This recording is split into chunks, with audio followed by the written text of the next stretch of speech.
November 1930. Fur trapper Joe LaBelle approaches Angikuni Lake, expecting the usual warm welcome from the Inuit village. Instead, silence greets him. 30 people who should be preparing for winter, gone. Not fled. Not evacuated. Simply, absent. Their kayaks remain beached. Food still sits in pots. But every soul has vanished without a trace. LaBelle enters the dwellings. Meals half-eaten on tables. Children's toys scattered on floors. Warm clothing left behind despite the harsh Arctic conditions. Everything suggests the villagers stepped outside for a moment and never returned. But where could 30 people go in the middle of the Canadian wilderness? And why would they leave everything behind? Outside, LaBelle discovers the village's sled dogs. Still tied to their posts. Starving. Some already dead from exposure and hunger. In Inuit culture, dogs are life itself in the Arctic. They would never be abandoned.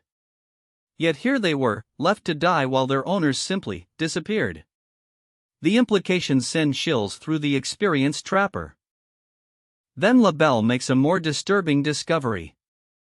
The village cemetery has been disturbed. Graves opened. Bodies removed. Who would desecrate a burial ground in such a remote location? And why? The Inuit revere their ancestors.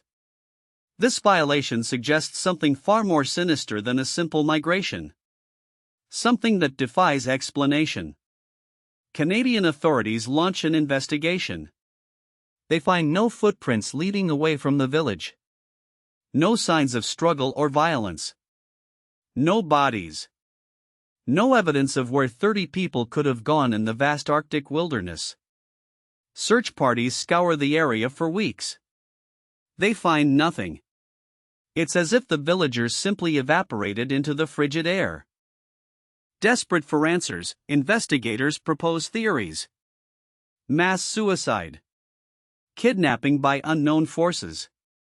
Migration to escape disease or starvation. But each theory crumbles under scrutiny. Why leave the dogs? Why abandon warm clothing in winter? Why disturb the graves? The rational explanations feel hollow against the weight of the mystery. Something else happened here.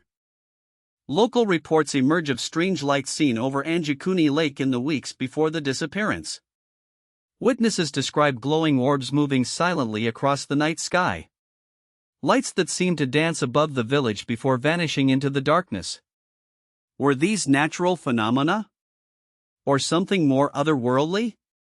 The timing feels too coincidental to ignore. Nearly a century later, the Angikuni Lake mystery remains unsolved. 30 people vanished without explanation. No bodies were ever found. No definitive cause determined.